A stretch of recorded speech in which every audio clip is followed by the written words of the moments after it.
I'm excited for tonight's topic because even though I'm not a Caribbean male, I know most of you just got an exclusive. I am not a Caribbean male. Even I get asked questions about Caribbean men, and the I say stereotypes because thank you, Autumn. Yeah, they're from like it's funny. This one over here, I did. Well, did not, but yeah, I did that at like a paint night. And then these I got online. And then this one is for my friend who has this amazing business. It's called Faith Filled Space. And she will put a quote on like a pattern. You get to choose, but I chose the quote. The very time that I thought I was lost, my dungeon shook and the chains fell off. And it's James Baldwin. And then I have another one, which you can't see, but it's a quote from Gabrielle Union that says, I choose my motherfucking self. And I had to put it to the side because my mother was like, you really have to have something up in the house with cuss words in it? You really shouldn't have that, you know. Meanwhile, we'll have a whole conversation with her cussing, but okay. Hey, twin. Thank you, Autumn. Thank you. I try, I try. Just, y'all, if you ever meet my mom, don't tell her I wore these earrings because I was supposed to lend them to her and I didn't. And then I found them, so don't tell her, okay? Don't betray my confidence, y'all. Don't betray it. So yeah, so time is 8:26. I'm just gonna start early, but tonight's episode is about black male stereotypes. And as I was saying before, even though I'm not a black male, I would get the question like, why are Caribbean men like this? Or why are they like that? And it always surprised me because the men I knew were not, they didn't fall into those stereotypes. So I thought, you know what? Let's debunk a couple of them, a couple of those stereotypes, but let's also talk about like other communities such as the black male community in the States, and are there stereotypes that you guys feel is sort of taking over? So starting first with Caribbean men, I know Phantom's in here because I asked him to be in here just so we could like really have this conversation. So even when I started this show and like when it was on Instagram, I had men, well, men and women, but mostly men that were like, yeah, how come Caribbean men don't go down? And I was like, they don't. Hey, Jason. Yeah, I was like, they don't.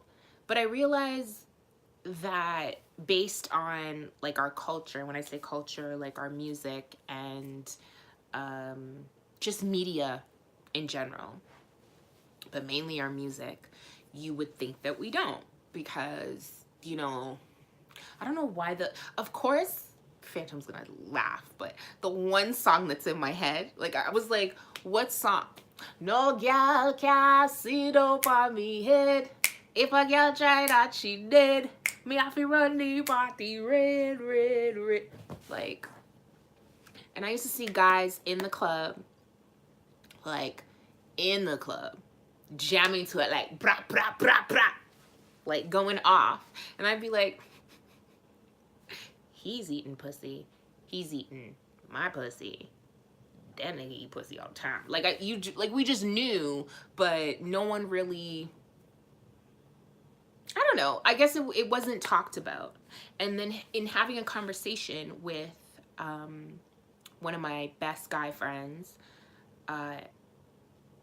it was the conversation about like, yeah, he brought it to me actually, saying that, yeah, I love to do it, but I can't talk about it.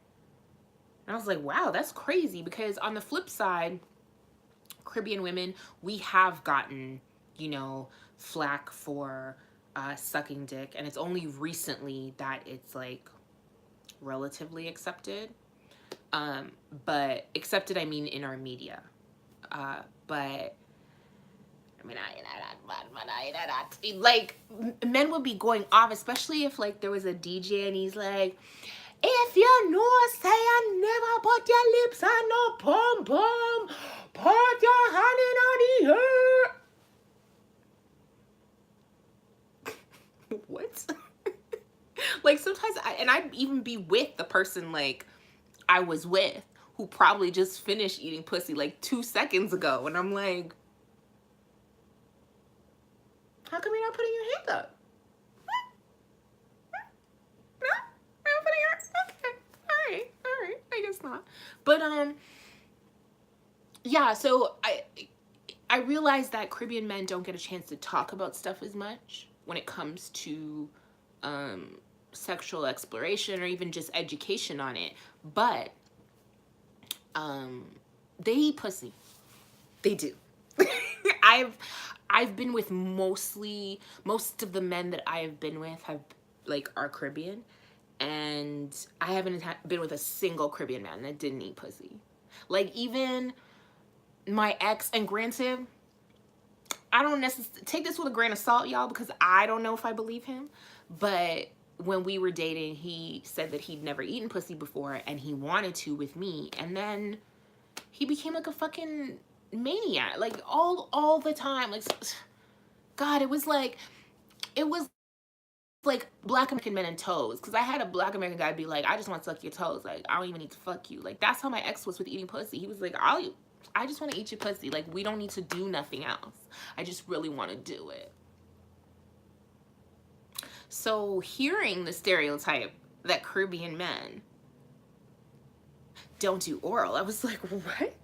I mean, I know that the problem is that the Caribbean still has huge religious influences. I mean, Carnival itself is based off of, I mean, both slavery and Catholicism. So religion still has its hooks in us, especially in Jamaica, because most people who are not Caribbean, they base all of us off of what they see in Jamaican culture, in Jamaican music, because soca doesn't really, like, you may have certain artists here and there that may talk about it, but soca talks about pleasing your woman. Soca talks about going down. We put it into, we do double entendres. We hide it behind words. Like, we use songs like, I don't know where my pussy gone or where my kitten go. Like, we've talked about it in soca. So I guess for me, being from an island that is predominantly soca,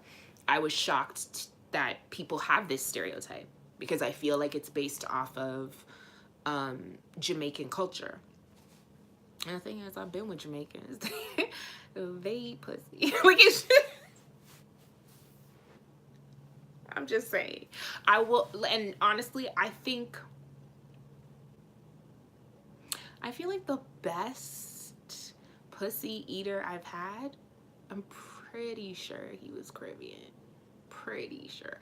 So, my boy Phantom, he said, yes, we do.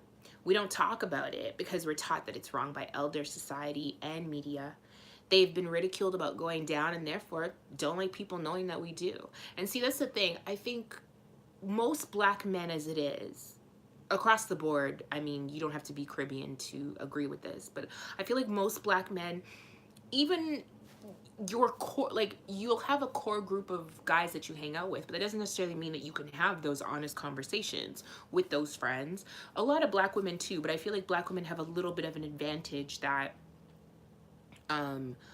we feel safer and more comfortable to be able to say stuff, because I've been around friends that I thought, okay, I can't really talk about sucking dick, and then somebody else brought it up and was like, I love sucking, and everyone was just like, oh, me too. And I was like, wow, like, someone will at least bring it up. But with a guy, it's a lot more about, you know, obviously archaic notion of masculinity, and just, you don't want to be the first guy to be considered, oh, he eats pussy, well then he's soft, he weak. Like, you don't want to be the person that they're gonna ridicule for that. In the Caribbean community, it's even worse. Like, People talk too much, and Caribbeans, especially immigrant Caribbeans, because most of us emigrated to a country that we are the minority. So there's sort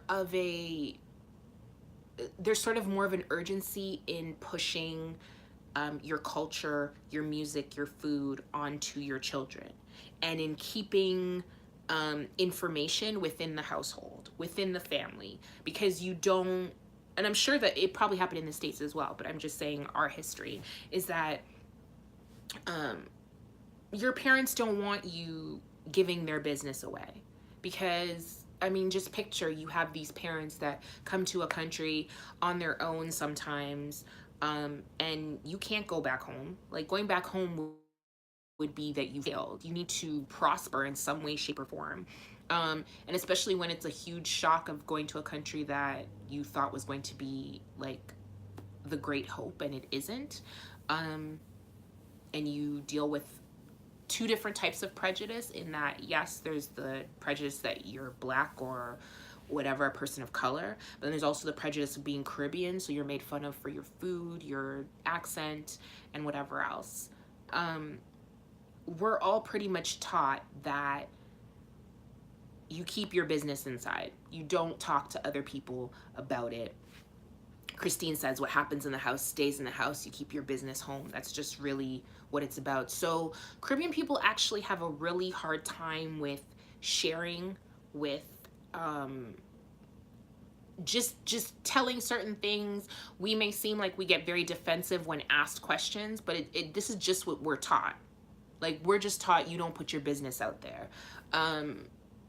So talking about stuff is a lot harder, because guys don't even want to share them. Even with your bestest best friend, it takes a very long time for you to get to the level of like, I can share everything with you. And I'm sure there are lots of people that are like that, but it's just to show you, like, the Caribbean community is we're very closed off, and we are very suspicious of people. So with that being said, it's very hard to have open and honest conversations about just normal things, let alone being about sex, which, like Phantom said, it's taboo. Like, you're judged on that by elders, you're judged on that by our Caribbean society and our media. So Phantom says that's exactly it. Caribbean men are taught to be the source of strength. Sorry guys, I'm like looking around my camera if it looks like I'm moving around. And as such, never want to give away any signs of weakness, whether that be showing feelings. That's another thing. You don't show feelings. And it's not even just Caribbean men that don't show feelings. It's Caribbean women. I actually think it's more so them than Caribbean men, because we're taught that the Caribbean woman literally runs the household. And 9 times out of 10, if she is a single mother, or if her husband is away working, a lot of times people can't find, like, Trinidad had a lot of immigrants from other islands because people couldn't find work in, let's say, Grenada or St. Vincent, and they came to Trinidad. So if your husband was away for work, you're by yourself a lot. And so Caribbean women, like, they don't show emotion, I find, as much as other cultures. So much is just kept inside and bottled up. And y'all already know that as Black people, we already keep stuff to ourselves. We already have that stereotype of, like, you're strong if you can take care of it all on your own. Like, you don't share anything. You keep, like, you know what I mean? Take care of yourself. You got this. You still got to go to work even though you're upset or sad or whatever. So it's that mentality that we don't even talk about the things that most of us love doing.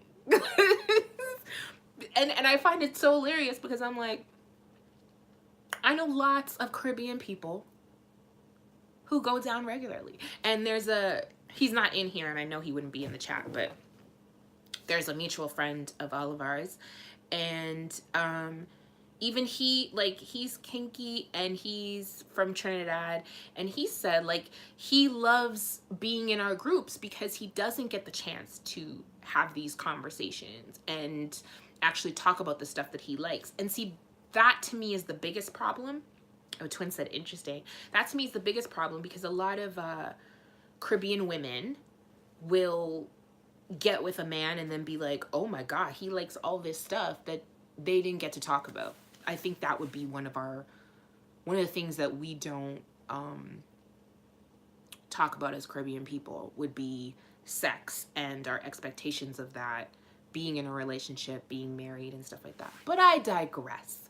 Phantom said, yep, always suspicious. Christine, you said very insulated. We really do stick to ourselves because, you know, going to another country, you don't really have a lot of yourself there.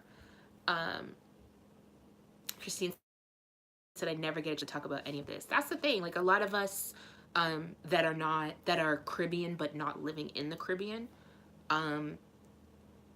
it's funny, especially even Christine you can probably talk to this too, Phantom, that we get sort of lumped in with the stereotypes of Black Americans, and they don't necessarily apply to us. So we sometimes feel like we're a part of the fight, but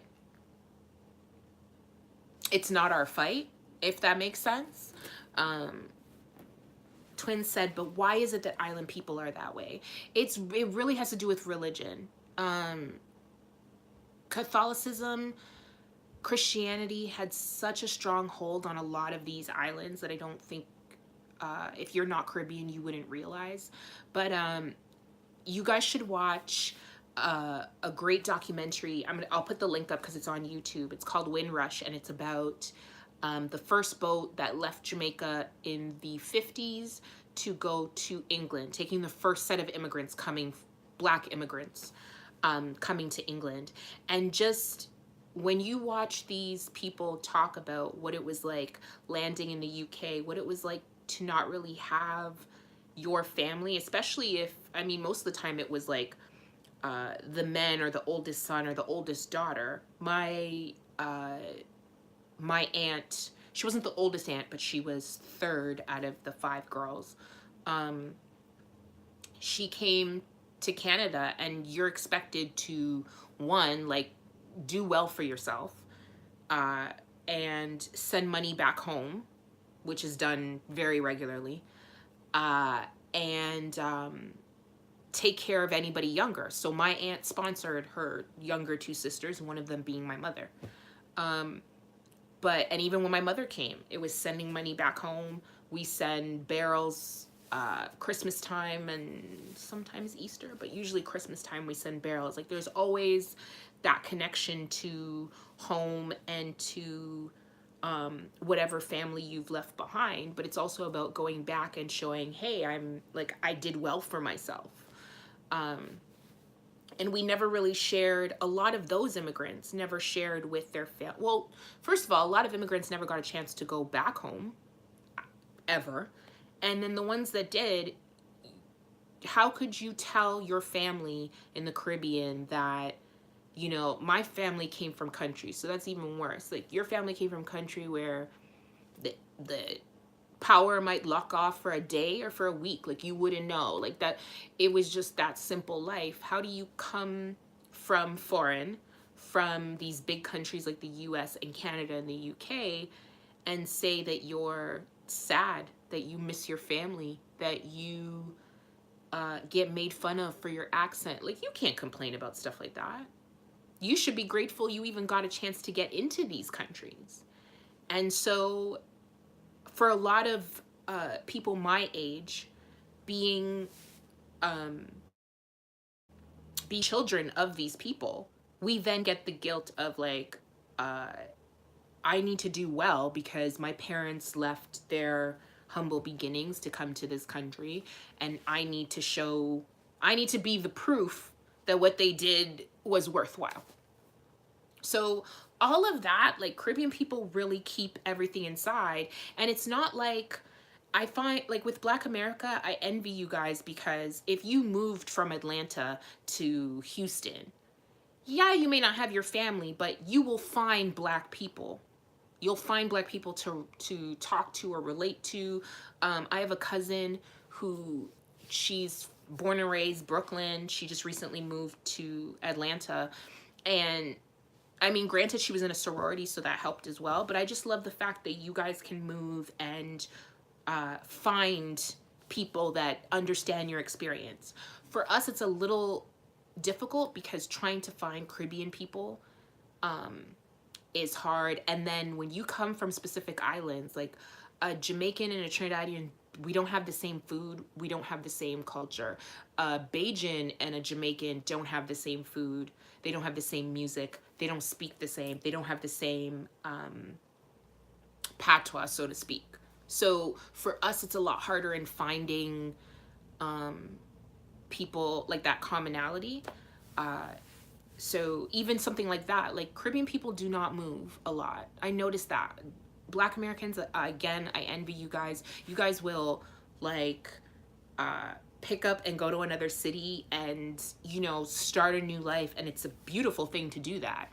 Caribbean people will not, like, they do not move. They really don't. It's really from like home to, and when I say home, like whatever island they're from, to another country. And usually that's it. Like if they're really moving, it's like work or military. But other than that, they're like, this is home and I last live. So Twin said, I think they would be happy and emotional. We really, no, we ain't. That's probably why the music is so the way that it is. And the thing is with Carnival, like Carnival is 2 days before Ash Wednesday. It's to get out all of the debauchery and hedonistic ways before you go into Lent and abstain from the music and the dancing and the culture. That's really how Carnival started for most of us. Other islands base their carnivals around their emancipations, or as close as possible to emancipation. Barbados, they're called crop over because it really was to celebrate the harvesting of the crops. So we all, like, religion is a very big deal with most of us. We still have certain religious holidays that are bank holidays in Trinidad. So Twin, that's why we're happy people.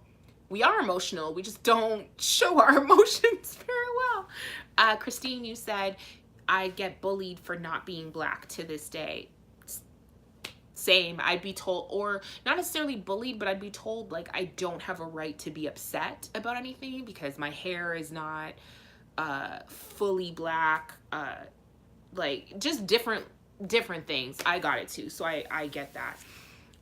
Phantom said, it's an expectation that if you go to a bigger country like the USA, the UK, or Canada and provide for the family, that's basically what you're supposed to do. You are supposed to take care of the family back home.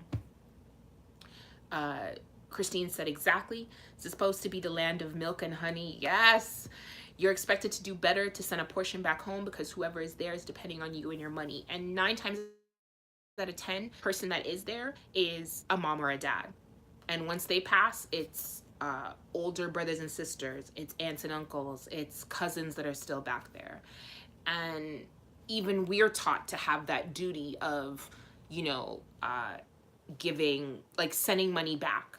It's interesting because I was saying to a friend how even a Caribbean person not living in the Caribbean, we will more donate money to the Caribbean than to the country that we're in. So there are obviously millions of charities here in Canada, and I have given to charities at times, but when Dominica went through the hardship of having hurricanes, like Trinidad was sending supplies, we were sending supplies from here. And I gave more in terms of my time and money because it was the Caribbean, than to give support to the country here.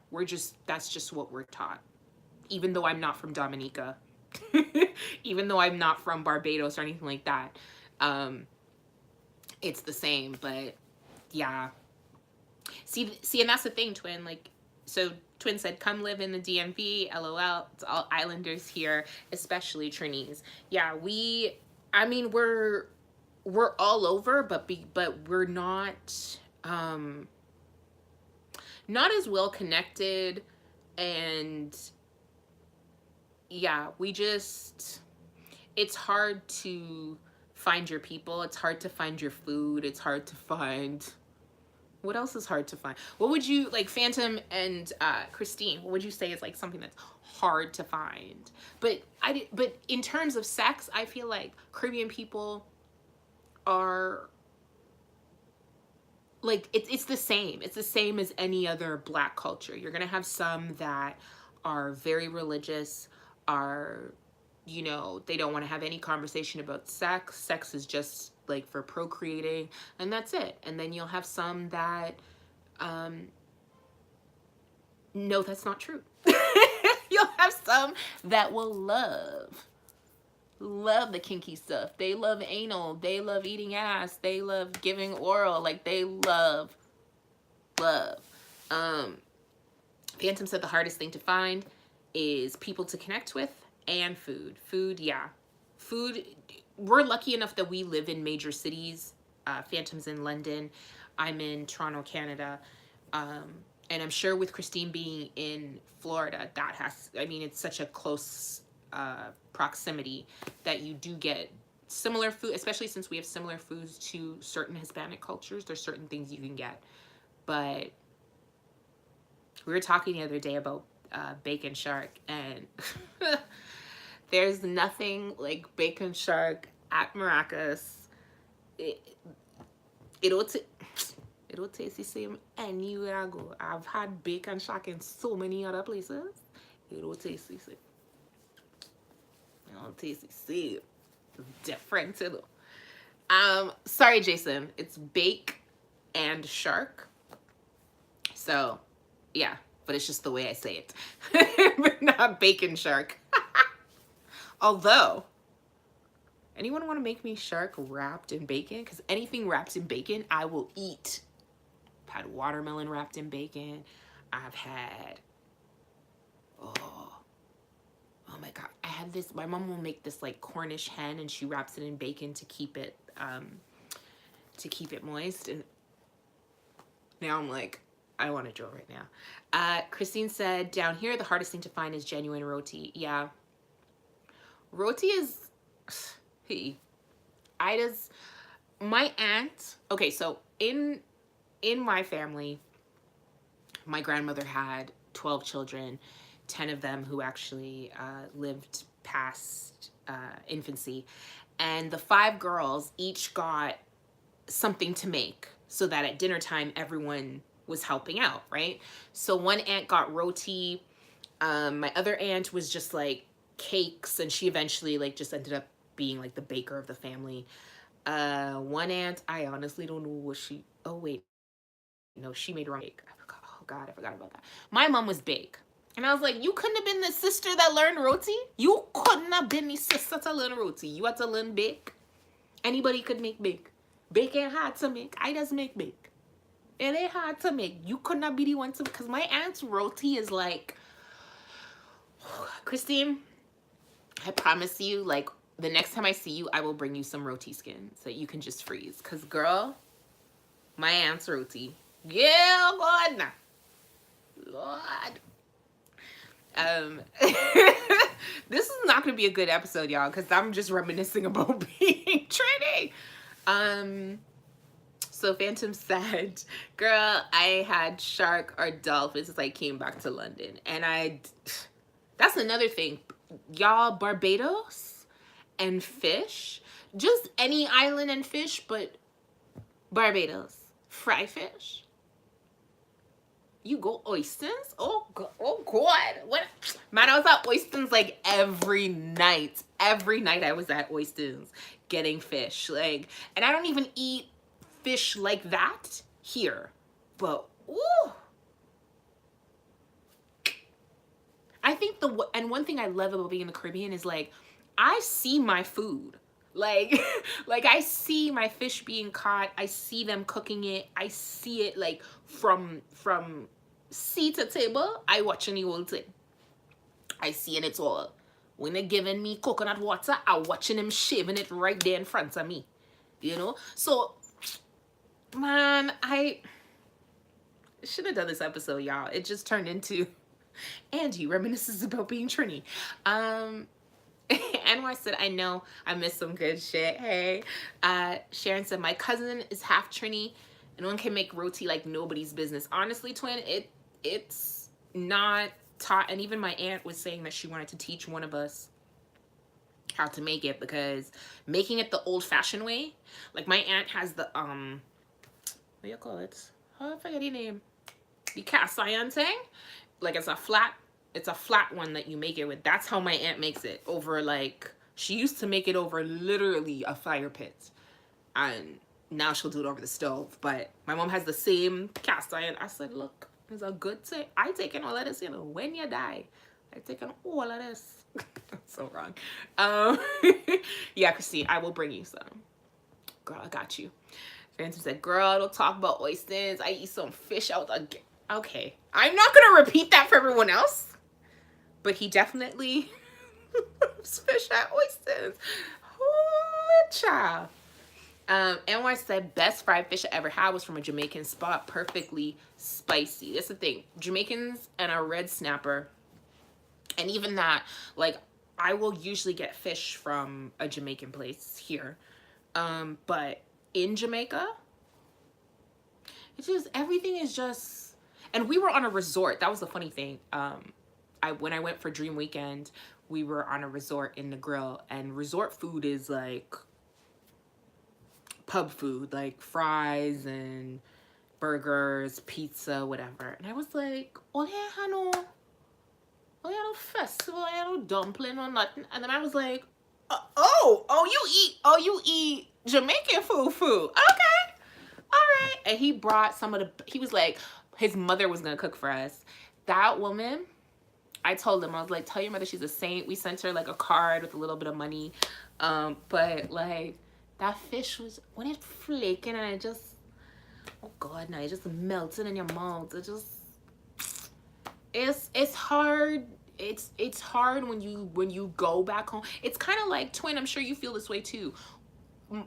When you go to a place that's your favorite and it's in a different city, like, you don't even want, sometimes you're like, I'm back home and yeah, I could order pizza, but it's not gonna be my deep dish pizza from Chicago. Like, so you almost don't even want to eat it as much. I funny enough, don't eat Caribbean food as much, partly because, I mean, as a kid, we get it every single day, every day. Like, your mama she ain't cooking nothing else. It's just Caribbean food. You're like, oh wow, this pot has rice in it. Shocking. Like, that's that's what you get. But when I'm home, when I'm in Trinidad, all I want is Caribbean food. All I want is a roti. I want curry goats. I want barbecue pigtail. I want doubles. I want bacon shack. Oh God, man, I try not to drool, you know. All I want is my Trinidadian food. I want corn rolls in the morning.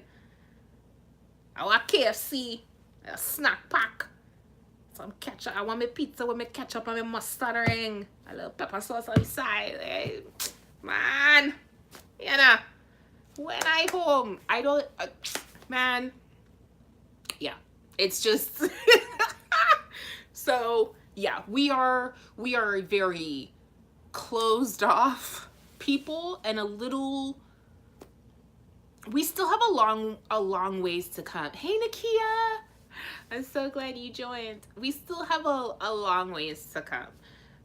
Sharon said, my aunt-in-law makes great roti and she has that same cast iron. Yeah, that griddle. My mom used to, the joke was, mom didn't just use it for roti, like she used it for everything. And when I realized that was the perfect thing, like how French people make crepe, that's how they make it, and it's thinning it out. I was like, oh, I can use this. This is awesome. Yeah, red snapper. Yeah, but Anwar, if you love fish, I'm telling you, if you ever go to Barbados, talk about fish. And Barbados one thing I envy about Barbados has accessible beaches. The thing with Trinidad is, we have a very large mountain range to the north, which protects us from most bad weather in terms of hurricanes and stuff like that. They usually go right past us because of that mountain range.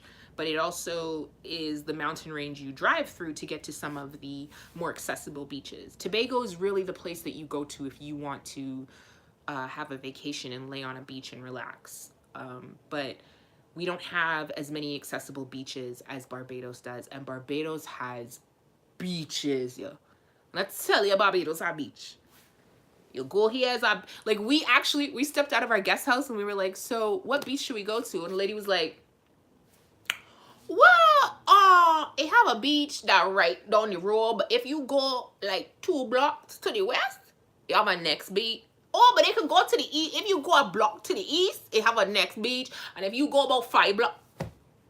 So basically what you're telling me is there's just beaches. Like, just walk and just choose. Walk and choose. We literally found like a private beach that we had our own like fucking photo shoot on the beach. Like, it was all Barbados got is beaches and fish. That's all they got. That's all y'all got. Beaches, fish, and Lil Rick. That is all Bajans have. I'm so upset because my boy that like caused me to do this topic, he's also Bajan. I'm sorry, it'll be his problem, you know. You know what? That's why the Caribbean really is a paradise. Really is. Twin said had gyros today in Maryland. They're crap. Yeah. And even gyros, like, we have a very large Greek community here. They basically have their own street. We have Taste of the Danforth, which is a Greek festival that happens every year. And the Greek restaurants, yo, I don't trust nobody else. So yeah, you go somewhere. I remember, Twin, you were talking about, was it Giordano's? Like, I'm not gonna settle. So fish to me is more something I love having in the Caribbean. Even plantain don't taste the same, you know. Plantain don't taste the same. Orange juice. I don't drink orange juice in North America. I don't drink North American orange juice, I should say. Because I was used to picking an orange off the tree and like waking up in the morning and my cousin's making orange juice. Guava juice, passion fruit. Yeah, no time for this. What is it? North American orange juice is like it's like the thickest thing possible. Because one time, because I'm that like petty nerd, that my dad was like, but I bought the pulp-free one. I was like, oh, you think it's pulp-free? I tried to strain it and it wouldn't strain. It literally just like, it just sat there and I was like, what about this is pulp-free? I ain't drinking it. So I don't drink orange juice. I don't drink orange juice unless I am on an island. In Jamaica, all the orange and guava and passion fruit that could live in my belly, I was drinking. Barbados, I drinking juice. Trinidad, not so much because Trinidadians don't know how to cut the sugar. Oh God. Trinidadians are so much sugar in we juice. Anyways, going back. See what happens, y'all? Y'all let me rant for 41 minutes. Not that you could stop me, really. But yeah, Caribbean men, they go down. They definitely go down. Another stereotype. Okay, I don't necessarily know if it's a stereotype because for me, it's a truth, it's a fact, it is a law that Caribbean men can fuck well because they can dance well. And when I say well, I know some of y'all are probably like, girl, so what you mean by they can dance well? No, when I say well, I mean that they can whine, they can gyrate their waist. And so a lot of people feel like, oh, well, if you can do that in a party, what can you do in the bedroom? I will say this, though. Phantom is already in there, but I know that's right. I will say this. Whining does not mean that you are good at sex, because I know a lot of men who can whine and then think that's it, and it ain't. Okay, but the ones who know that there's others. Hey, Xavier. Hey, I'm so glad you could join it. The ones that know that, you know, sex is more than just stroke, stroke, whine, whine. Those ones. Ooh, child. Ooh. I've never been fucked like I've been fucked by a Caribbean man and a Caribbean woman.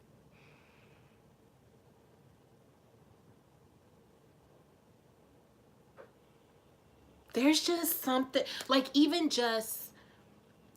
riding, like,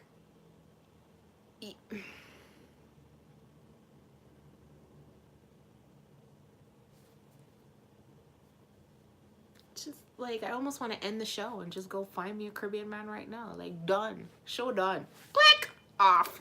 What have we just done? Thank you, Xavier. Yeah, it just, you wonder the same about Caribbean women.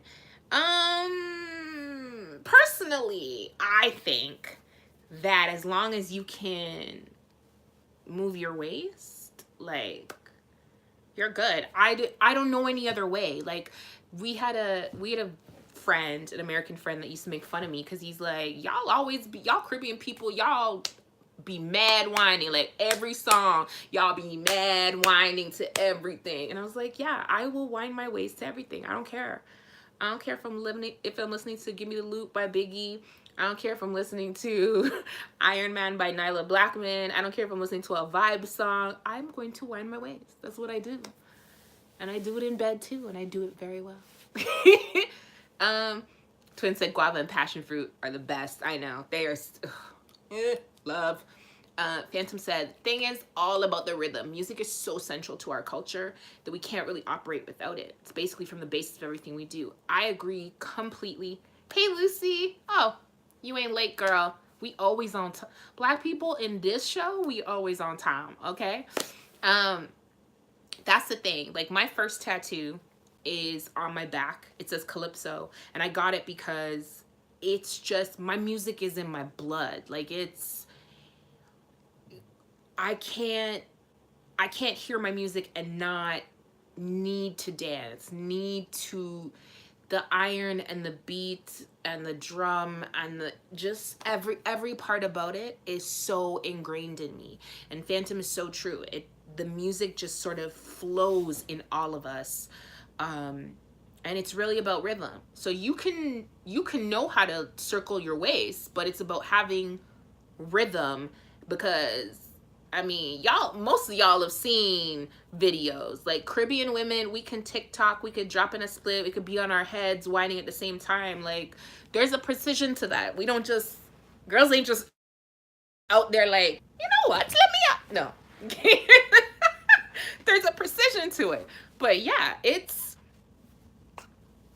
when you have the rhythm. I think that's, yeah, I think you're right, Phantom. So before, when I was like, oh yeah, not everybody that can whine, because maybe they didn't have rhythm, but when you got rhythm,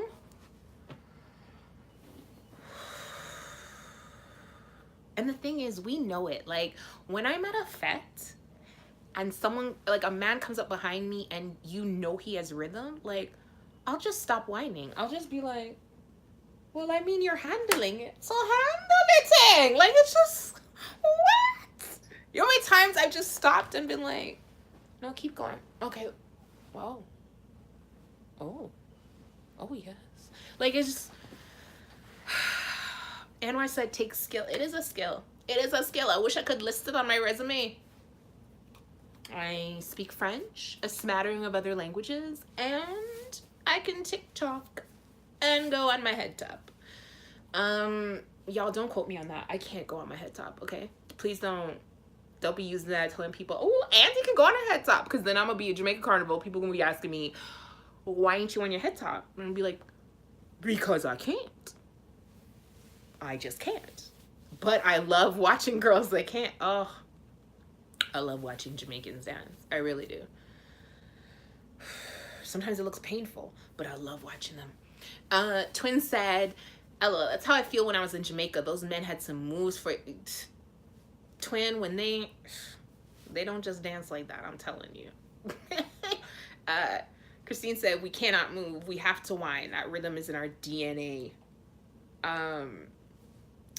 Yeah, I can't. Sylvia, I can't actually. Hey, girl. I can't actually go on my head top, so. But I mean, I have been known in my in my past to have dropped into a splits, or, you know, like put my leg up on things, climbed fences, you know, just like small little things. But yeah, and our music is so sexual. And I think part of the reason why our music is so sexual is music is that for any culture, music has been an expression of self. And if you can't express yourself, you know, in a church or in a religious background, if your grandmother's very religious, mine was, so that's, you know, Bible study and Sunday school and stuff like that, the best way for you to express yourself is in your music. And we hid like our double entendres, even though nowadays with soca, you get more of like it's a lot more overt than it used to be. But we Twin said y'all whining skills be on point. Yeah, that's all I do. That's all we do. Like, from when you're okay, first of all, I want to see if Phantom and Christine have the same sort of. Most Caribbean children at a certain age, you are given money to dance. Like family barbecue, soca comes on, and the adults get a kick out of like, come and wine for your auntie. Show them how you wine to the song. Show them. And it's not like like nowadays, like, you know, I see little kids and they're like, no, I don't want to. No, we all got ready. Like I was 7 years old. Like I know I'm gonna be performing later. So let me just, Mom, can I wear blush? Please? Man, I gotta wear blush for my recitals. How come I can't wear it for the, and you're just like, you're ready. Like your hands are on your hips and you're ready. And you're not even really, like most of the times you didn't have the rhythm. They just wanted to laugh at you, really and truly. It's just, Sylvia said, my son was conceived because of rhythm. You see that? Might as well just hop. Even when I'm in a fete, some of these men, I'm like, I know we're both wearing clothes, but I'm pretty sure I'm going to have to call you in like 10 months. Ridiculous. Christine said, shake your bum. See ya. Caribbean babies are born with an extra hip bone. That's what Anwar said. Black excellence. Thank you.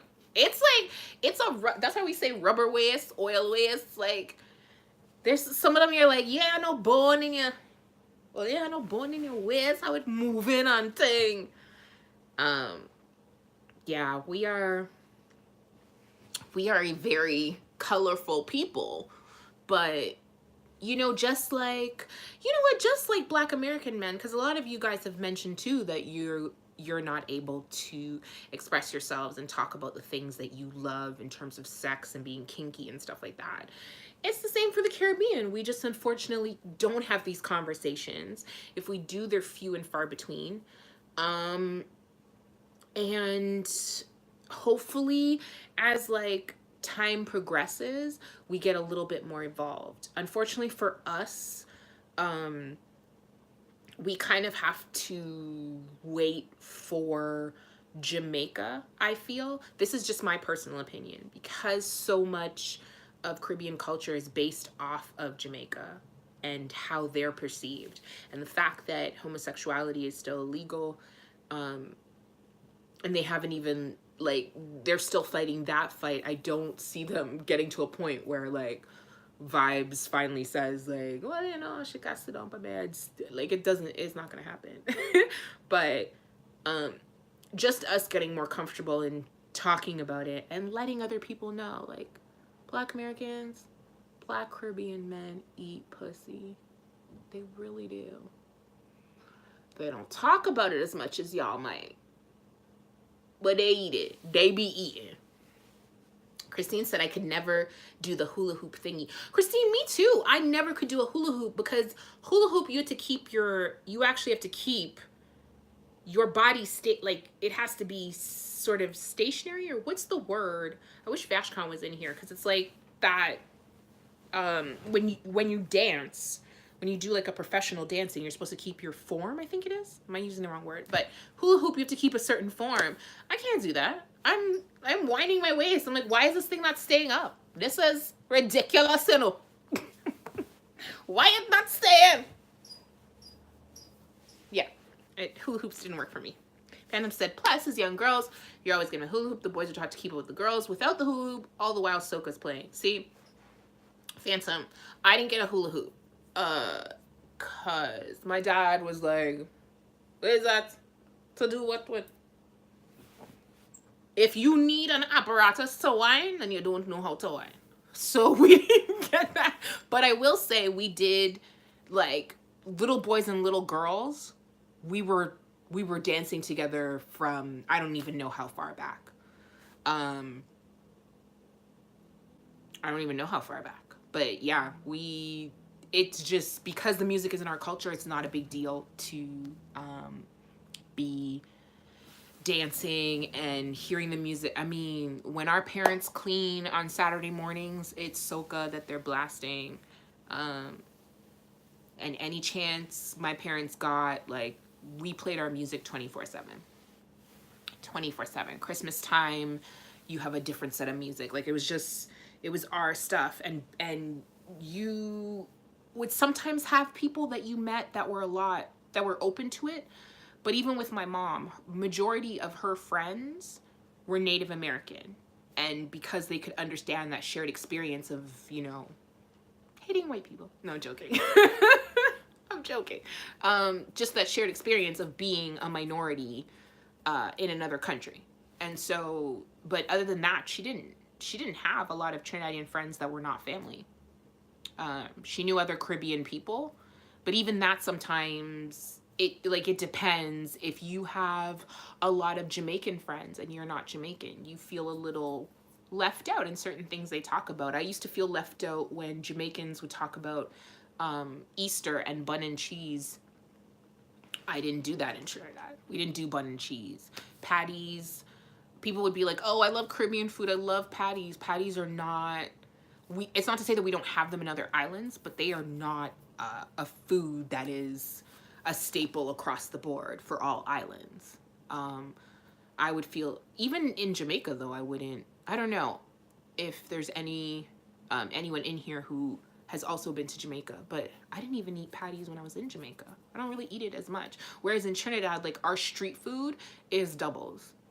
That's what you would get on the street at, like, any vendor. Oh, hey, Vashka. Oh my God. I needed you like 10 minutes ago. You're late. You're so late. No, I'm joking. I was trying to look for the word, like, when you're a professional dancer, it's keeping your form. Is that it? When you have to keep, like, your body a certain way and keeping your personal space from your partners. Is it form? I just want to make sure I had the right word. That's why I needed you. It was like 10 minutes ago. But yeah, we are, Caribbean men they may not seem very open, but it's just, it takes a while to break through their exterior, because, like, consider the fact that we're already taught don't share your business with anybody, and then on top of that is the black male experience, which we all, like, you all know, your dancer frame, that's what it is, the dance frame. But yeah, and then you also have that black male perspective of, you know, you guys already are not supposed to talk about stuff because it's seen as a sign of weakness and a sign of femininity, which is also a sign of homosexuality. But all of those things, that you guys keep a lot of stuff to yourself. So Caribbean people, Caribbean men, it's not like you would think, oh, why don't they talk about it? They just don't. It has never been a part of our culture. Even something as simple as when I was younger, talking to a group of female friends, and we were talking about the fact that I dated somebody who cheated on me. And so it's a mix of backgrounds in the group. All of the American women were like, you need to, like, curse him out, go to his place, tell him off, da da da. And I was like, that's not really me. Like, I'm okay, this ended, like, we can have a conversation And him and I did. And then it ended, and I want no parts. I don't want to talk to you. I want nothing to do with you. I will ignore you. Like, to the point where a good month after that happened, like after we ended things, we went to a party and he was sitting right beside me. And I was like, hey, guy, like, it was like no one was there. I will ignore you. And the Caribbean and African women in the group, they understood that. So, and it's not a judgment. It was just like, I sometimes envy the fact that Black Americans, in some way, you guys have this sort of confidence in, and I tie it to the land, that you guys know that this is your land. There's nowhere to go back to. There's no home to go back to. America is your home. And regardless of the good or bad, this is it. And y'all are gonna fight for what you fucking deserve as much as you can. With Caribbean people, we're like, I mean, I live in Canada, but it's not like home or anything, so I don't want to ruffle any feathers. We don't talk about stuff. So and we don't push for stuff. We don't fight for things in that way. For us, it's like, okay, well, that's not for me. Cool. Y'all could take that. I'm out. Like, that's our whole thing, instead of being like, I deserve, what the fuck? I deserve that. Give it to me. Like, we are not those people. Sylvia said, my ex and I were together 2.5 years. Is that it? Did I get that right? Yeah, 2.5 years before he went down on me. And when he did, he really liked it and would offer whenever, or just do it before. But in public, he always denies ever doing it. And that's the thing. Denying it in public is because he would have had so much against him, family, friends, what have you, if they knew that he did it, even if it was other people that knew, even if it was other people that did it as well. My ex was similar, Sylvia. Like, he said he'd never tried it and he wanted to, and then loved it. My friend, who's not in the group now, but he's like, I love eating pussy. He goes, I don't talk about it with my friends. He's like, I would never deny it. If someone was like, hey, you do it, he'd be like, and what? But he's like, I don't talk about it with my friends. Partly because I don't know if they're open to it. And two, if they're not, I don't need to be vilified and get upset defending myself for what, right? So yeah, I would say, if you meet a Caribbean person, don't necessarily believe that they won't do it. I'm not saying, push their heads down there, but most of them just don't talk about it. And we really don't have conversations about sex, even amongst ourselves, like with partners. And so unless you're with somebody who maybe isn't Caribbean or had a more open upbringing like myself. So like Sylvia said, she was with her ex for 2.5 years before he went down. And who knows, he might have thought of doing it before, but you're so in your head of like, no, but I'm Caribbean and I'm not supposed to do this, and religion says it's bad, and this person says it's bad. Like, you're so in your head. To me, it's very similar to being Christian and being in your head about like things that you may realize you like, but you're told by the church or the Bible that you shouldn't. So it's that same feeling, but it's a beautiful thing that he eventually felt comfortable enough with you, Sylvia, to try it, and then realize, I like that tastes good. Like, Sharon says, I was talking to a young Jamaican and I asked them about eating pussy. And he said in his culture, they said it's unclean. He said he might do it, but he prefers not to. And I was like, The thing is, I feel like, and Anwar said like a Catholic school kid, and I'm a Catholic school kid, so I know it. I mean, I never had, the good thing is being Caribbean, I always questioned Catholicism because I was like, well, Caribbean people don't do that. Are we damned to hell? Well, that don't make no sense. That don't make no sense. Especially since my parents got married when I was 19. They were common law. So a lot of stuff in Catholicism having to do with like being married and all of that, I was like, well, that already doesn't apply. I would have been considered, I was considered a bastard. Like, I was called that when I was younger. So I was like, well, I'm already outside the spectrum. I don't care. I'm nasty. That's what I is. But yeah, there's a lot when it's so ingrained, especially if you're Jamaican, it is so ingrained. I mean, really think about it. Being homosexual is illegal. Like, it is a law. And that is just about a different, like, that's just about sexual orientation. So can you imagine a guy being like, I'm not homosexual, but I like anal? You can't talk about that. You can't talk about it. And if the women also perpetuate the culture and that they feel like, oh, well, yeah, that must be unclean. And you also have to remember that the Caribbean has had Black people in power for a very long time, pretty much since emancipation, which for most of us was during the 50s and 60s.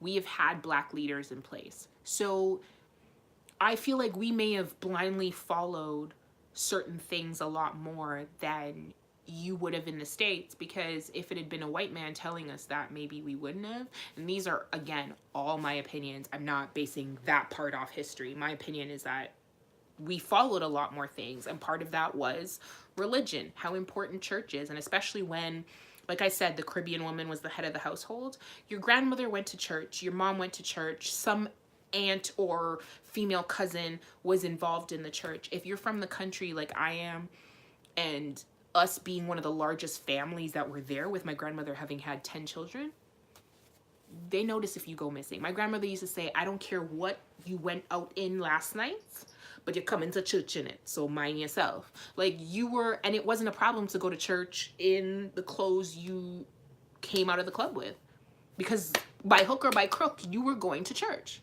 It didn't matter what you were wearing, you were coming to praise the Lord. So we still have that influence, and a lot of men still struggle with, am I still a man? Am I still a Caribbean virile man if I like something that is outside of what my country is defined as being a virile Caribbean Black man? And when that happens, especially if it happens and it's not in Jamaica, it's somewhere else, you're already trying to hold on to your culture so hard. You're already trying to, like, show that I am Jamaican, I am Bajan, I am Trinidadian, and I am proud of it. That it's really hard to let that go, because there's such a tie of the views of sexuality with your culture. And trying to separate those two and realize you can still be a Caribbean man and still like certain things, that is very hard. And I don't think there's a lot of positive representation of that in our media, in our elders, in society. The three things that Phantom did mention, we don't have that. We don't have people advocating for us. We're very small, even online. Like, I mean, think about the fact that black people, Black Americans, you guys know that, yeah, you've come a long way, but you still have a long way to go. We are X amount of years behind that. I mean, you guys are, like, we're just now sort of seeing this, I called last summer the Black Renaissance, because I love the fact that 5 days out of the week, I watched predominantly Black shows or all Black casts. I mean, we had from Power to Insecure to Queen Sugar to, oh my God, Greenleaf to Atlanta, to, like, we just had Black TV shows.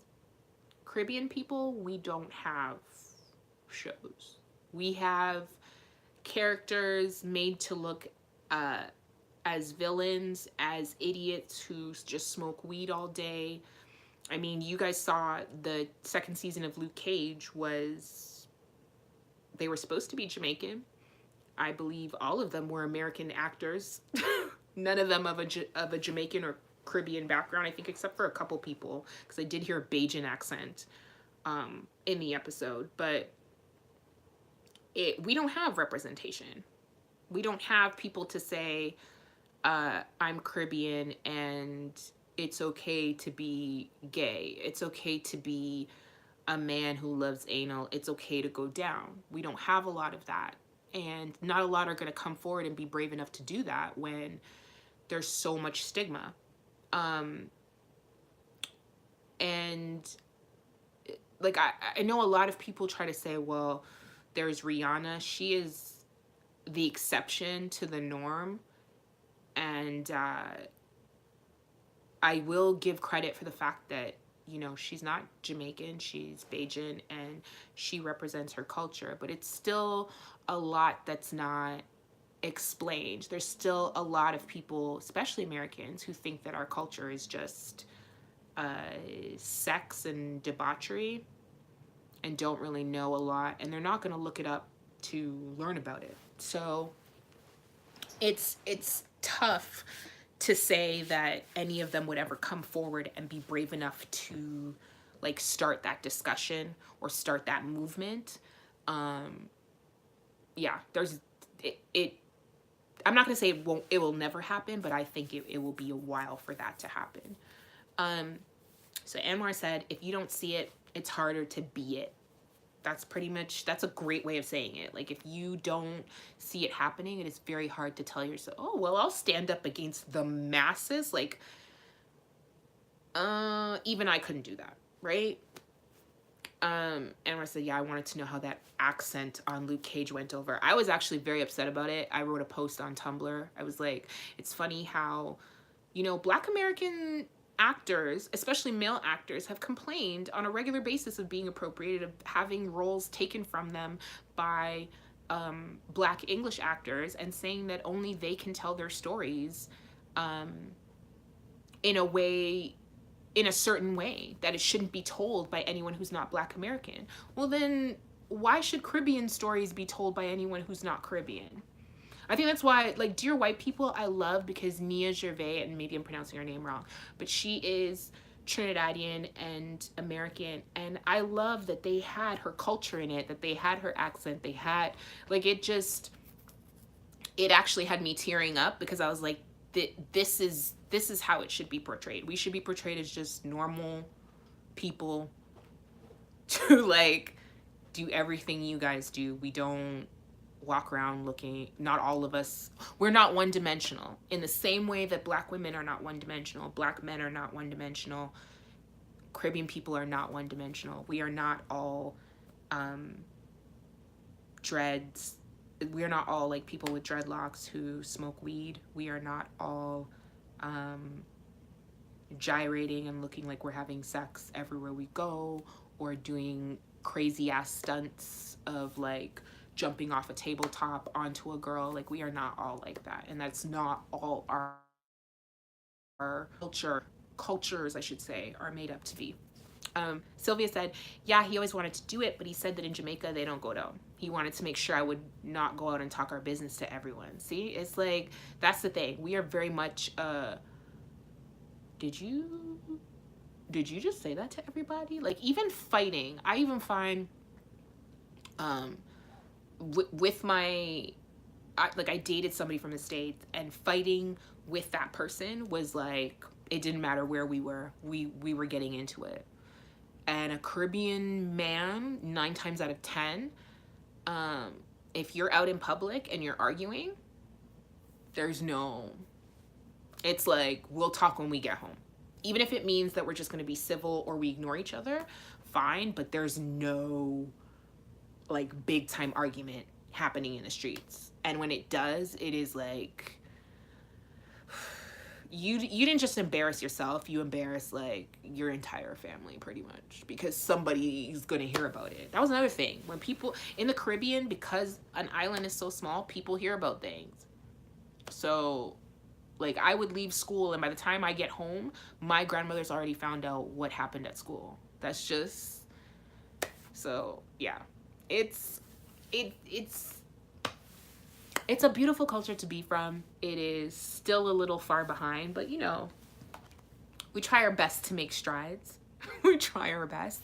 But okay, so now that we've hopefully debunked that myth, Caribbean men do go down. Some of them might not. Some of them might. A lot of them just don't talk about it. But when they feel comfortable enough, because I feel like Sylvia and my situations are very similar, they will try. They will try. They will be open. The right, or I should say the right person will be open at the end of the day, no matter what culture they're from. But for the Black American men, are there stereotypes that you guys feel you get just for being American? Like somebody being like, oh, you're from the States? I know for us here in Canada, a lot of it was you get an American guy and he'll be like, yeah, I eat pussy. I want to eat your pussy right now. Like he would just say things for us that would be shocking because, you know, Caribbean men don't talk about that stuff. So it'd be like, oh my God, we're sitting in the mall and he just said he wants to eat my pussy. It's so crazy. Oh my God. Like that would be us. So Black American men, what did you feel are some of the stereotypes that you guys get similar to that? So as we're waiting for answers, Sylvia said, yeah, it's sad. One of my male friends is gay, but he has to pretend to be straight when he goes to Jamaica because his own dad would kill him for being gay. That is a good man. So him can't have no gay. That's the thing. You can't have no gay, no bulla man, none of that. Sorry, bulla man is another term for, derogatory term for a gay man. But yeah, I mean, there are people in their, it's sad to me, but there's people in their 40s and over still lying about who they are to themselves and their family and their friends because they can't, like, it depends on their life. And the thing is, it happens all over. I mean, I know it happens in the States. You know, trans people deal with that as well, not being able to tell their family.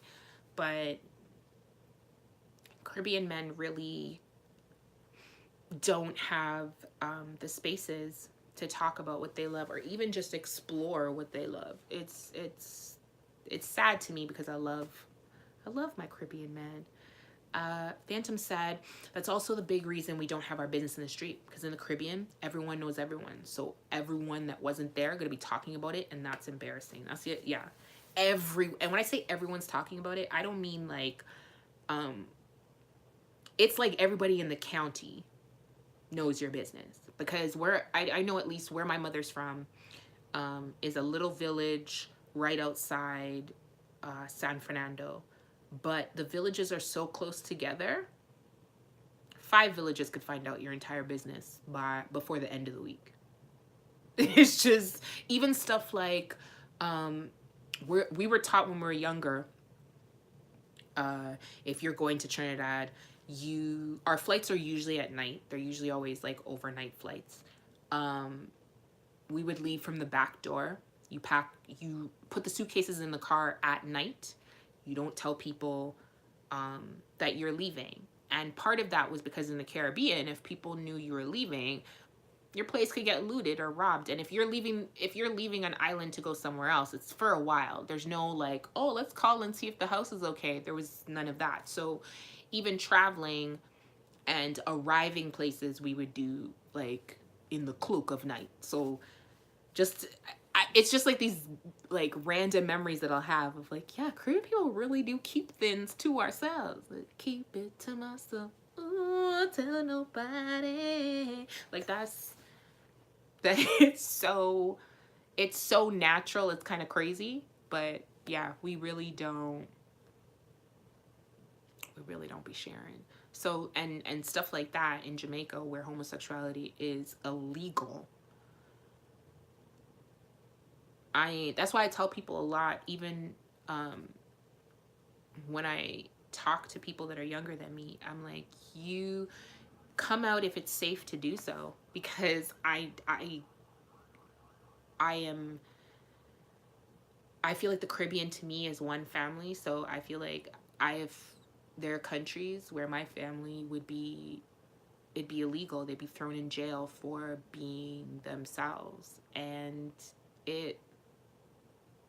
you just be it. If you can be safely doing it, great. And if you can't, that's okay. That's okay. And for Caribbean men, it's sad. Jamaican men especially, because A lot of them love their home and love their country, but you're considered illegal. Like, it just baffles, I keep saying it, guys, because it baffles me. Like, you being you is considered illegal. Can you imagine if, like, being black was illegal? What am I supposed to do then? Bleach? Let me bleach. Let me bleach out my skin. Let me bleach. It look like I brown it. Like, what do you want me to do? Anwar said, I think black men here are expected to be aggressive. You know what? I would agree with that. Aggressive, and what's the word I'm looking for? Would it fall under aggressive? Like, being the one to start the conversations, take the girl out. You're expected to, like, you're expected to do everything. And I also noticed you guys get, I could be wrong, you guys get the gender roles very strongly. Like, the black man is the provider. He's the one that should be bringing in the money, or at least figuring out how to bring in money for the family. Like, he is the one that should be taking care of everything. And having a woman that could be making more money than you or is the provider is a no-no. And I find it interesting because, Phantom, you could probably speak to this as well. In the Caribbean community, like I said, the Caribbean woman is boss. Like, she controlling everything. So a lot of times, I mean, my household is a little different, but a lot of times in a Caribbean household, even with two parents, your dad's going to tell you, go ask your mom. Your mom has the final say. If she says yes, it'll happen. If your dad says yes and your mom says no, it's not happening. But he'll be like, well, your mother say no, I mean, I know what to tell you. Like, that would be it. So for us, as like, the dad is the provider and the mother is the one that keeps the home, that's not always the case. That is definitely not always the case. I mean, in my family, my grandfather died when my mother was 10. So my grandmother basically was raising 8 to 9 children on her own, because her eldest was married. So, the older ones probably didn't need taking care of. But I mean, she was raising a good number of children by herself. And that is a norm to Caribbean people that I wouldn't know any different. It's funny, even a Caribbean man getting into a relationship, getting married, he knows woman is boss. His mother would know it. His sisters would tell him. He know if he marry another Caribbean woman, she's boss. Like, that's what your mother say. What your mother tell you? Mother say you could go? Alright. What are you asking me for? Like, that. That's really how it is. So Phantom said it's very true. My grandparents raised me, but my grandma ran the house. Even when I started working, I would give her my wages and she would give me money for the week. Yep. I had that too. My first job, my mom took it. She put aside some for savings and she would give me an allowance. And it wasn't even, like, there was no, I can't believe my mom's doing, like, it was normal for me because that's what my siblings went through. That's what my cousins went through. So, yeah. And I said black women secretly run the home here. And Phantom said, my granddad was more a figurehead than anything else. Really and truly, a man sitting in a lazy boy reading a paper, watching some game on the TV, watching cricket or something. Like, it really was about the women. So I feel like in the States, black men are considered aggressive. I feel like you guys are also considered a little sexually advanced in terms of, like, black communities, I would say, in being sexually advanced. Because, I mean, I was so used to black American men being the ones to be like, yeah, I eat pussy, yeah, I'll do this, I'll do that. And, like, your boy could be sitting right there and it's nothing. Which is a shock when you come from, like, Caribbean men all sitting there, no, I ain't doing that. Me not put my mouth on nothing. And you might have some that are quiet and just don't contribute. And you'd have some that'll be like, nah, me not do that. But I feel like as Caribbean women, we just knew. I just knew, like, either they don't do it or they're gonna lie about it. And it wasn't a big deal.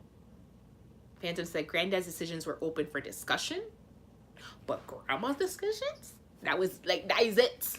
There's no, you don't ask no questions. Especially, don't you ever fix your mouth to say the second last letter in the English alphabet. Why?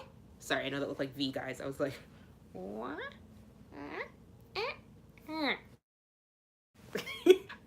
Don't ever fix your mouth to say why. My cousin did it once. She's gone now. She did. Don't you ever fix your mouth to say why. Ask. You don't ask your mama, your granny questions. If granny said go outside and get a yellow bucket, you better look for yellow buckets. Don't bring our blue, don't bring our red, don't bring brown, bring the yellow buckets. Not unless you want to swallow your teeth, Phantom said. That is what it is. Vashkon said, Black men in the U.S. bragging about it has happened since after around 2010. Okay. Really? Because I feel like even, well, I'm trying to add up like how old I is. Give me a second, y'all. Do, do, do, do, do, do, do. Do, do, do, do, do. Do, do, do, do, do, do, do. Okay. 99, Vashkon. 99 to the 2000s. Black men were still giving me, especially eating pussy. Like, so 2000s. Can we agree, like, just 2000s mostly? Y'all were admitting to eating pussy. Early 90s, most men never admitted it. I could believe that, because early 90s would have been, like, do you mean guys who in the early 90s would have been, like, in their 20s? We'll say about that, like, leaving teens into the 20s? Because I would agree with you, because then they would have been born in roughly around the 70s. And yeah, ironically enough, most people born in the 70s were a lot more conservative than the parents having them. So I believe that. But yeah, I think so for me, I feel like the aggressive thing, very true. Here's another stereotype I feel, just black men, probably in general, that you guys always want sex. Always. Always. Always. Like, breakfast, lunch, dinner, birthday gifts, Hanukkah, bar mitzvahs, Easter, like, and we said, been a proud vagina diner since the 90s. You go, Anwar. Sorry. Vashkon said, yes, Andie, more like 05. That's kind of when guys started admitting or talking about it. Yeah, I mean, yeah, you're right. So early 2000s. Which I feel like we all sort of benefit off of if we're all kind of in that late 70s, 80s range. Yeah, then we kind of benefit from that because, I mean, 99, I was 17, and yeah, American guys were the ones talking about it, and I was like, oh. And I'm a Gemini. Talking about anything, I'm gonna be like, what? So, Sharon said, Vashkon, you got that right. 80s and 90s men never wanted to eat pussy and never would admit it if they did. So yeah, we're just really just see Caribbean people as just being behind the times, a little bit behind. But 80s and 90s men not talking about it. Yeah, now that shit is like, it's in music so like black music so much that it's shot, like, it's natural. I don't even notice when people are talking about going down.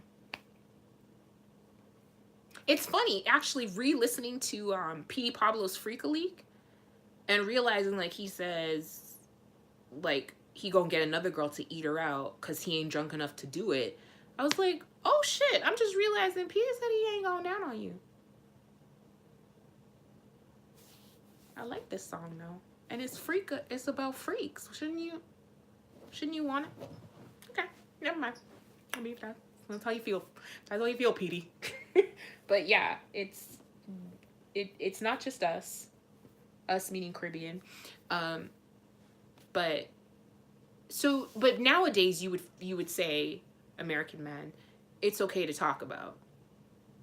Like, you don't feel any ways about saying you love oral, talking about it with other guys. And I'm not saying talking about it like you at the barbecue, like, hey guys, are we gonna continue that conversation on oral sex? Because I really enjoyed it last time. Like, it's not like that, but if someone brought it up, it wouldn't be a big deal. Phantom said, not saying we don't want pussy on a regular basis, but to say we want it that many times a day, or we have the stamina to beat it all day, every day, like, that isn't always true. That's the other thing, the stamina. Like, y'all should be you're black men. You should be able to go rounds and flip me this way and that way, especially because I feel like most non-black women, that's why they want to get with y'all. I'm sorry, that's I believe most of them, 99.9%, want to get with you for the stereotypes that they believe you have, that y'all got big long ass dicks, that you're these like Greek gods that are just come out of nowhere, fuck a girl senseless, and leave. Like, I don't know what they expect y'all to do afterwards in this fantasy. But yeah. So yeah, that you guys, they assume you guys are all huge. I mean, we talked about in the last episode on male insecurities. We all know not everybody is huge, whatever huge is. Which you guys know, I say, because I think size is relative. But yeah, you guys always wanting sex, as Phantom said, the stamina of like being able to go round after round, and yeah, we just finished having sex 10 minutes ago, but you should be able to go again, right? Get that dick up and running. That black men don't like to experiment. I don't know if you guys have gotten that. Black men don't like to experiment. Like, they don't like to try new things, set in their ways. I will say that's a stereotype that I think Caribbean men could get as well. That they are set in their ways. They don't like to try new things in general. But yeah. But in terms of sex, I feel like, I don't know. What do you guys think? Black men don't like to experiment. Is that a stereotype that you feel you get as a black man, or you don't feel you get as a black man? For the women in the group, have you ever noticed a stereotype of that, of people thinking that black men don't experiment? Anwar said, I be wanting it all the time, but if I don't have it in me, I'd rather chill.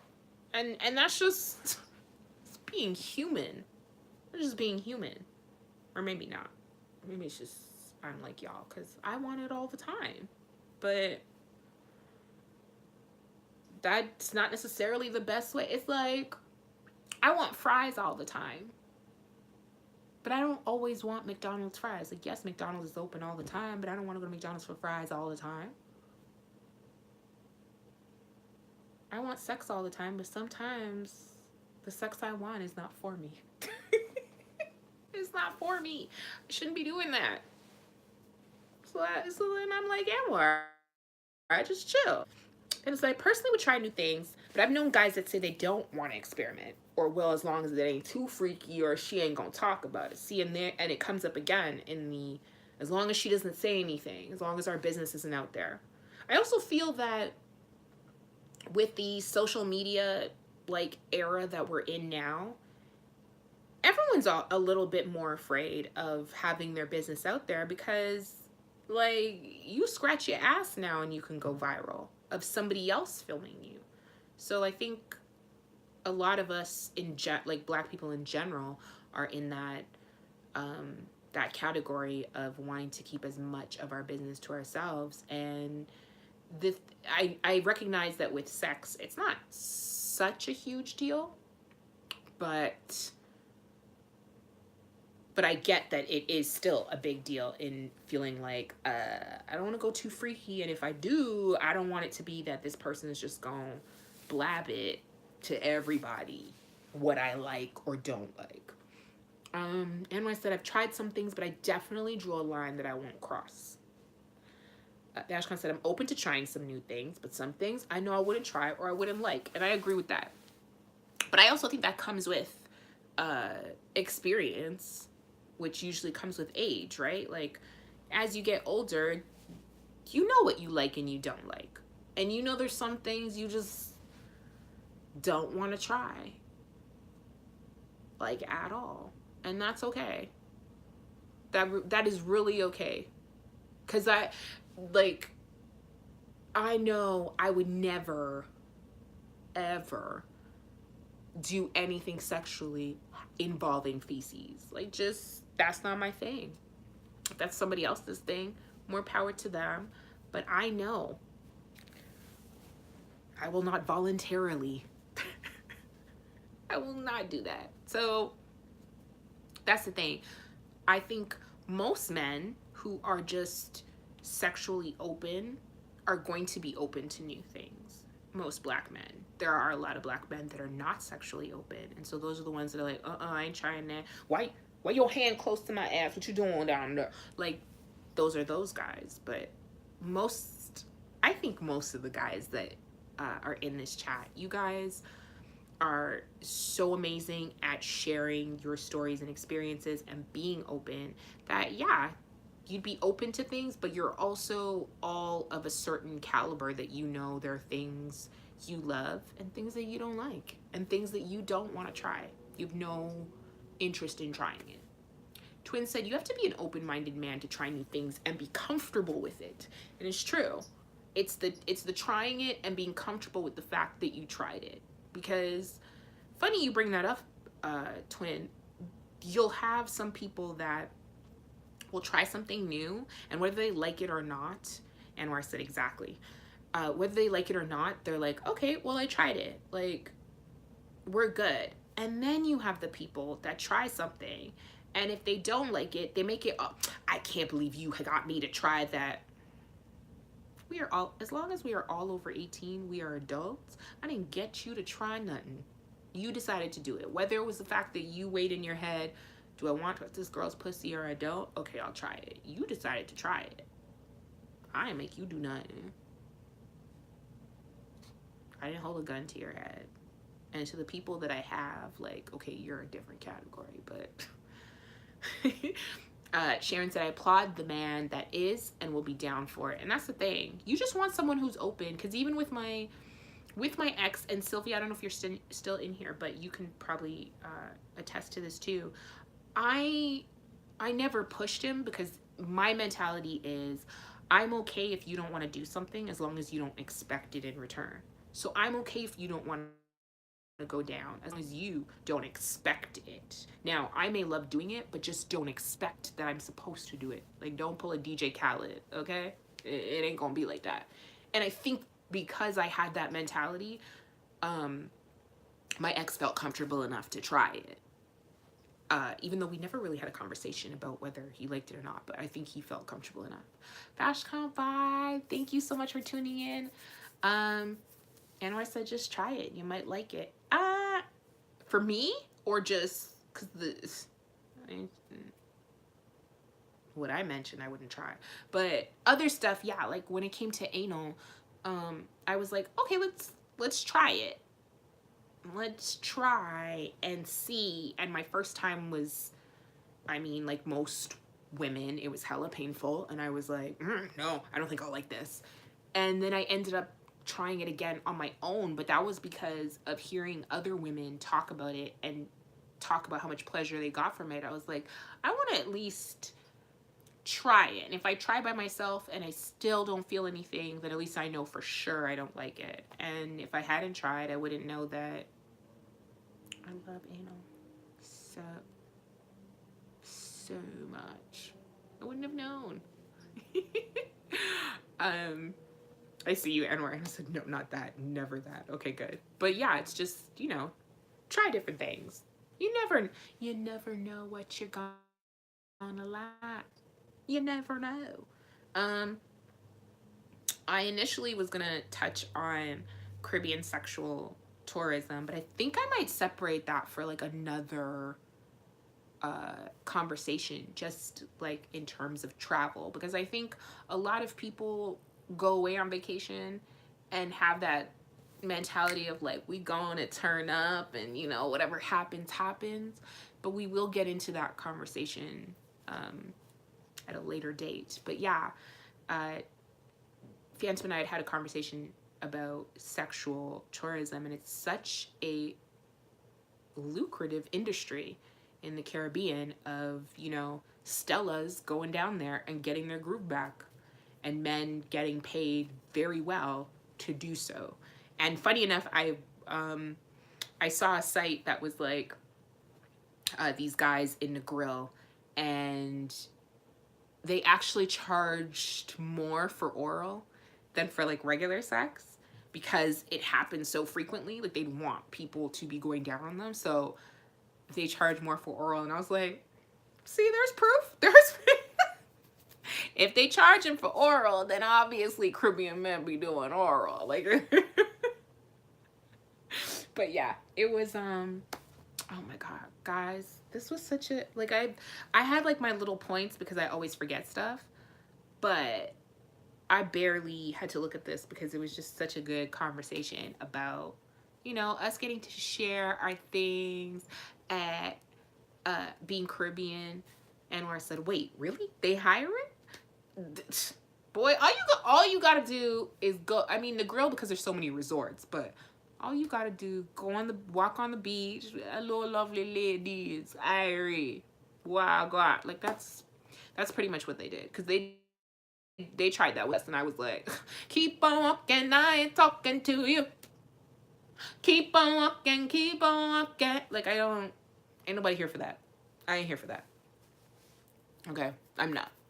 It's actually funny to me because when I was younger, like, when I hit puberty and my teen years, my mother was like, you ain't sleeping with nobody in the Caribbean, you know.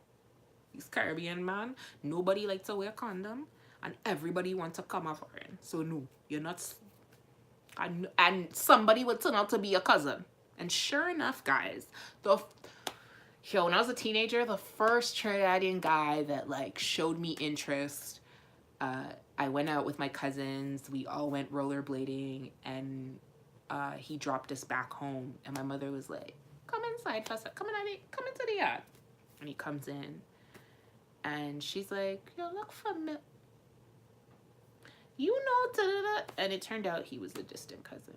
I mean, not that we did anything, but it was like, that turned me. I was like the first boy that I date in Trinidad, and he's a cousin. Yeah, I'm done. I was like, that's it. I don't need to. Phantom said, boy, I looking for a job too. I know both of you could make money. I know you both could make money. Hey, I mean, it won't work in Trinidad because we don't have beaches like that, but Jamaica? Yo, those women, we're going to talk about it though. We're going to have like a whole show for it, but yeah, we are going to chat about this sexual tourism and women paying boku bucks to get how Stella got her groove back, which is hilarious to me because, first of all, the real Stella, like writing the story based off of her life, they're not together anymore, and I'm pretty sure he came out as homosexual. And then the fictional Stella was Taye Diggs with possibly the worst Jamaican accent that I have heard in this century. In this century, hands down. I used to think it was Cool Runnings. Like, I really thought it was, enough people say they know they can't believe Jamaica, we have a bobsled team. Like, at first I thought it was that. Because Malik Yoba didn't do too bad, but he didn't really have much lines in the movie. I'm sorry, y'all. I'm having flashbacks. But yeah, it's... You know what's actually funny, guys? I don't think there's... Is there anybody of African descent in this group? Just to show you guys how much, like, there's certain things we don't think of. My friends who are African or of African descent hate coming to America. Just really think about it. Think about that movie and how much it makes fun of African culture. They hate it with a passion, and they're like, it sucks because it's considered like a timeless Black classic that appropriates Africans. Like, it's interesting. Phantom said, should I went in a grill with the group?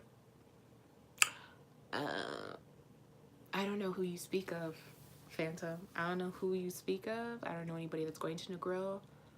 I am going to Jamaica at the end of April. I'm going for Jamaica Carnival, yeah. So, I'm going to make an announcement later, but you guys will get it first. So that Sunday, I think it's April 24th, that is actually the day of Carnival. So I'm thinking I might live stream a little bit. Hey, Kevin! You just praying in the corner. It's okay. You in the cut. Yeah. So that Sunday, I might just, I was thinking I might live stream a little from Jamaica. It won't be our usual, like, chitty chat talk show, but you guys will be able to see a little bit of what me and my friends do when we get together. Give them the show. Yeah, since it'll be the day of Carnival, that Sunday, I think I'm just gonna like film some stuff. So Anwar said, Coming to America, his favorite movie. To this day, it's his favorite movie. And so many African friends that I have hate that movie for what it represents. In the same way that I hated season 2 of Luke Cage because I could not get past the disgusting accents. I couldn't. The same way that most of us see Trinidadian character or a Bajan character or a Vincentian character and they all sound Jamaican. Just, yeah, we're so used to not seeing our culture in a good light, seeing it portrayed in a good light. So we're just behind, y'all. That's all it is. We are behind the times. But now, Caribbean men, they love going down. Caribbean men are open. They're trying to be more open, but we are a closed off people. So yeah, it's our story is a little different, but in a lot of ways we are similar, especially just us being Black people. We all we got. Cause nobody else wants us. We all we got, y'all. Yeah. This has been a good show though. This has been a good show because the stereotypes, I don't think about the Black male stereotypes as much because I'm too busy fighting like the good fight of being a Black woman who's Caribbean and Canadian. And like there's just so much. There's so many boxes to tick off. It's just, and even as Caribbean, it's like, well, I'm Trinidadian. Well, this person's Bajan. Well, this person's from Dominica. This person's from St. Vincent. Like, you're always trying to define yourself and make sure that everybody knows who and what you are. So focused on that, I don't think about the Black male experience, especially the Caribbean Black male experience. And in having that conversation with my friend and realizing that, oh shit, y'all don't get the spaces to talk the way I do with my female friends. Like, we will get together and, I mean, the last time we got together, one girl was like, I love cum, like, just, it's like cream, rub it into your skin. Like, we have conversations like that. Even if there's another girl there like, oh my, she really just said that, okay. Like, we know we have the type of friends to be able to do that, but yeah, it sucks that Black men don't necessarily have that. So I hope this show is that space to be able to talk about stuff and realize, one, there's other Black men in here that are not going to judge you on it, and there are Black women in here that are not going to judge you on it. We open, we here, we doing it. It's 2019. 2019 is my year of, one, I'm getting all Black women that I love laid. I'm getting them all laid. Y'all are all getting dick or licked or sticked. It don't matter. It's going to happen. And two, I don't know what 2 is yet, but I need a second. I just feel like I do. It needs to be 1, and then it's 2. I just don't know what 2 is yet, but I'm gonna get it together. So yeah, Sunday, Jamaica. In Jesus' name we pray. Amen. On this Sunday. But yeah, Jamaica. I think I'm just gonna film debauchery, especially since I will probably be under the influence of alcohol. So I'm gonna apologize from now an entire month in advance on whatever happens. Thanks to Anwar, it's a great starting point. I really want to have more discussions, especially having to do with Caribbean people. And I mean, my Caribbean women, we also have our own stories to tell. It's just that March has been for the Mandem. Mandem March. That's my Mandem March dance, y'all. I know. I should have had it like ready from the beginning of March and I didn't, but whatever. So yeah, this has been such a great show. Guys, it's been 109 minutes. It's almost been 2 hours, yeah. Almost. I'm such a, yeah. Kimmy, you know. I'm Gemini power right here. Petty.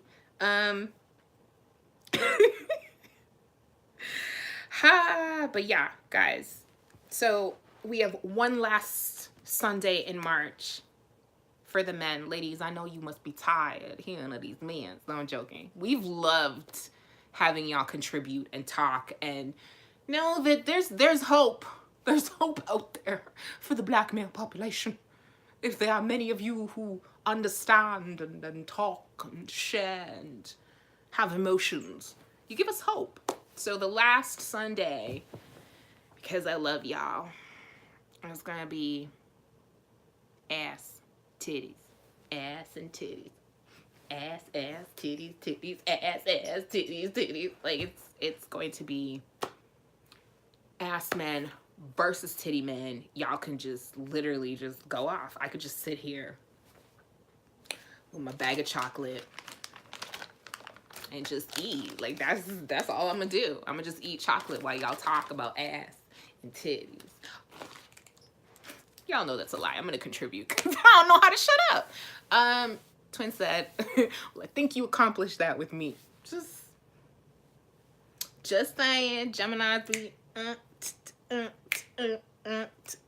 Yeah, so next week, ass versus titties. That's what we gonna get into on the last Mandem March Sunday. That's what we doing. But thank you everybody who tuned in, who contributed. Phantom, thank you so much. Because I know it's like, I don't even know what time it is there now. It's 10, 11, 12, 1, 2 in the morning. And you stayed up and you rocked out with us. Thank you everybody for tuning in. Oh, me in Jamaica? I don't know, because see, me and Kimmy, y'all see Kimmy in here. See y'all end of April. Because Kimmy's gonna be starring in it. I just let you guys know. But yeah, there's 2 ways that you will see me in Jamaica. You're either gonna see me as like bubbly, happy, acting a damn fool, or you will see this. All right, guys. Was it on? Yeah, it's still on. What's up, guys? Like, it's either gonna be us partying or us dead ass tired. Dead ass tired. Also, don't y'all be sharing that with my family. See, my mama knows I'm nasty. I mean, who'd I get it from? But like the rest of my family, let's not. Some of them don't even know I'm going to Jamaica. See what I tell y'all? The Caribbean, we don't share our business. Some of them don't even know I'm gonna be in Jamaica. Some of them live in Jamaica and don't know I'm gonna be in Jamaica. I'm just saying, okay? But it will be filmed. That will be the last Sunday in April. But yes, thank you all so much for tuning in. I'm gonna log off now. Y'all know how I do.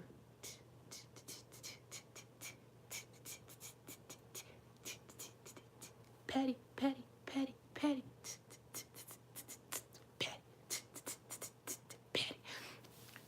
Sunday. Yes. Thanks for tuning in, Kimmy. Yeah. So yeah, next Sunday, ass and titties, y'all. Thanks for tuning in.